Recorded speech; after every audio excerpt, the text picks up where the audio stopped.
What is up, everyone? It's your boy Aaron. Today we have a new video now. You know, it's Saturday, so we got a volume review. Who would have guessed? I wouldn't have. It's whatever. But we're on volume 11, right? This is the ending of the Arlong Park. This is the entrance to Logtown. We meet very important people. Smoker, two important people come back. You know, we see a lot of stuff, you know? It's just an all-around good volume. Yeah, you know, today's just not a good day for me though, but so let's just hope this makes it better, you know? So anyways, let's just get into it. Now, starting off, One Piece Volume 11. I know there's a glare. You can't really see it a lot. Like, but my window's open, and I don't care because it's hot as balls. Anyway, so let's just get into it. Why don't we? So, you know, we left off where Luffy and Arlong were fighting in the thing, you know. Luffy started using his teeth, chop, chop, chop. Arlong's teeth, because he can take them out and he can regenerate them really fast because he's a shark, and you know sharks do that, I guess, that fast in real life too. Of course not, why wouldn't they? No, they don't, but you know, it's One Piece, so they gotta do something stupid to make up for it. Anyway, so that happens, right?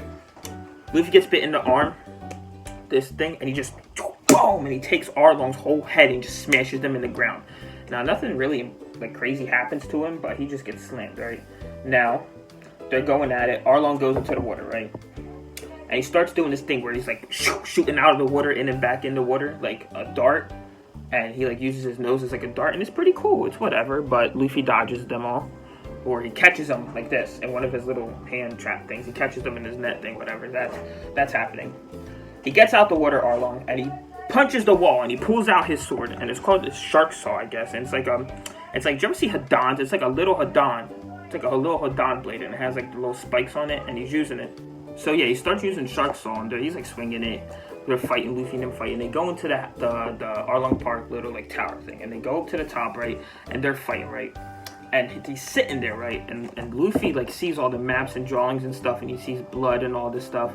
And Arlong starts talking about using Nami, just using her like as she's nothing, just using her like she's nothing.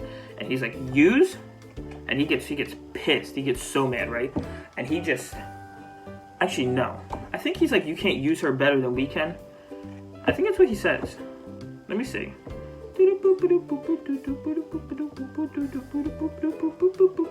We're getting there. Yep. You think you can use that girl as well as I do, like that? And he gets so mad. He's like, use? And then he swings his sword at him. Arlong swings his sword at Luffy, and Luffy just catches it, right? Just catches it and holds it. And he's like, why can't I rip it off? And he just crushes it. When I tell you, this was probably top 15 best Luffy moments ever, I'm telling you, it's true. Anyway, so they're fighting, right? And he starts kicking stuff out the room, breaking stuff, and he kicks a desk out, right? And everybody's like, oh, God, I thought it was Luffy. It's just a desk. And Nami's like, just a desk. Like, she doesn't say it. She's thinking, she's like, all the pain that I went through and all this stuff, and he kicks it out, right? And she starts crying or whatever, right? And Luffy, like, puts his leg in the air. You see it come out and just slam down on him and just crushes the whole tower, and he goes down. And Luffy stands about the rubble. And he's like, Nami, you're one of us now. And she starts crying and all this stuff. Everyone's cheering. Luffy won. Goated. Luffy's goated at this moment, right? Then, the Navy captain, I forget his name. He's not important anyways. The Navy captain, or person, dude, Navy captain guy, gets roughed up by everyone, right? Fine, whatever. Then Nami walks up and is like, this is for Bellamy. No. This is for shooting Nojiko or whatever he says. And she just smacks him in the head. It's pretty cool, you know. I'm all for it. Anyway, smacks him. Gets knocked over. And after that, he calls into the Navy base, and he's like, I have this pirate to get a bounty on. His name is Monkey D. Luffy, right? He sends him a picture of it, and it's the infamous picture. It's right there, actually. Right there, and it's over here. Bang! Anyway, so they do that, right? And he's like, okay, let's go. They go. He gets his bounty. It's 30 million. That's a big bounty for an East Blue character. That's a big bounty for an East Blue character of calibers we met already. So that happens, right? Then they leave. They're leaving, and Nami, like, they're all sitting there, they're waiting in the boat, right? And they start sailing off, and Nami runs through, like the crowd, and she steals everyone's wallets and jumps on the boat. and all that stuff happens, right? So whatever, they leave, and they go to, they're leaving, they head into Logtown, right?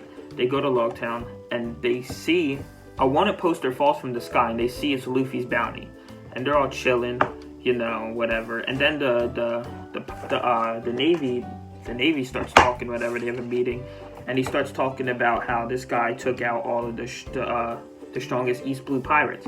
His name's Monkey D. Luffy, and they start talking about how there's no weakness in the Navy. You can't show weakness, none of this stuff, right? Then it pans over, and Luffy and all them, they're cheering about his wanted poster and stuff, which is pretty cool, you know. You can't really knock them for cheering about it, you know. That was the whole point. They gotta get wanted, they gotta get big in the world, so they become Pirate King. Stupid, I don't know what y'all were thinking. But they get to Logtown, whatever, they're going, and Zoro runs into this girl named Kuina. Is it? I think so. I don't know. Anyways, she's fighting off some people. She drops her glasses, whatever, and Zoro hands them back, and she puts them on her face. And Zoro realizes that she looks just like his friend that died, the girl, whatever, right? Then, I don't know why it does this, but it jumps to like something completely different, and it shows Mihawk walking onto an island where Shanks is at, and shows him the bounty of Luffy. And Shanks is so hyped up, so he's like, everyone get a drink, all this stuff, blah, blah, blah, and they're chilling, right? And then it shows where Luffy's from, Wind Terminal, or whatever it's called. Terminal Wind, whatever, it's stupid. Shows him where he's from, and they're all like, he's a pirate now, he's disgraced. Well, the mayor is, and everyone's all happy for him and all this stuff, right? So then, it goes over, right? And this is like an Easter egg, I guess, and it shows these two dresses that Nami wears, right?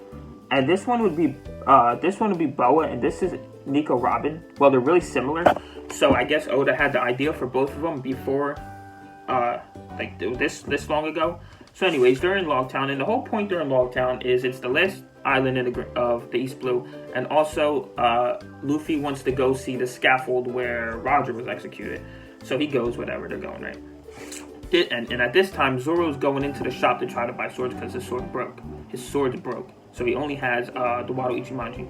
The guy knows it's a very important sword and it's worth a lot of money, but Kuina walks in. I'm going to keep calling her that. I don't even know. She walks in, right? You know what? Let's see if it's in the front of this. Is it? Nope. No, it's not. No, it's not. Luffy walks in anyways and finds out that he has that, and she starts talking, saying how much it is and all this stuff.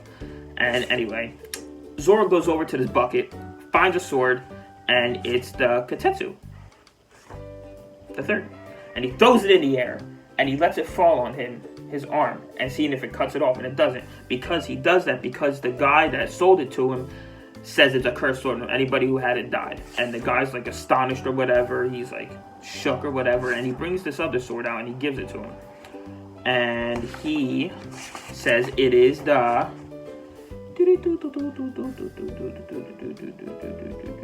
Katetsu, yes. It's the Katetsu. And the other one is, I don't even know. Anyway, so they're going, this is where we meet Smoker, right? This is where we, Tashigi, not Kuina. Kuina's the one that died. Tashigi, her name is Tashigi. Anyway, so they go there. We meet Smoker and we meet Alvida again, but she ate the Suki no Mi, the slip fruit. So she ate that. She looks. They portray her as like being very beautiful and stuff. She's not fat and ugly anymore. So they do that. Nami shopping.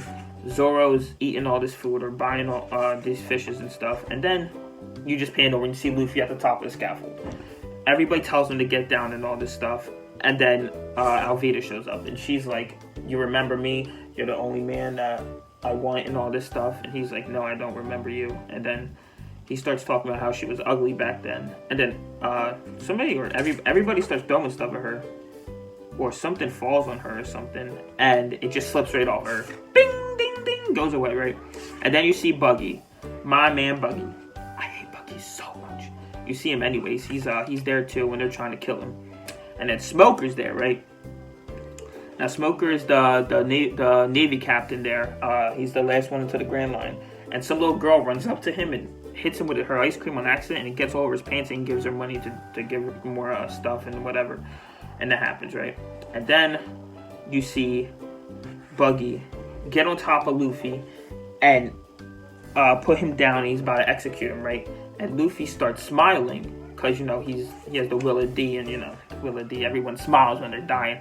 But a giant, right before he cuts his head off, a giant thunderbolt comes down and crashes into the thing, knocking Buggy out or whatever. And then Smoker is he's all crazy. He's like another man left in that spot 22 years ago when it was Goldie Roger. I've never seen anybody do it before like that. And he just knows that there's something, like, it's not a coincidence. There's something crazy about it. And yeah, that's the end of the volume. Very good volume. 10 out of 10 volume. Nothing bad about it. It was a very good volume. I liked it. I liked it a lot.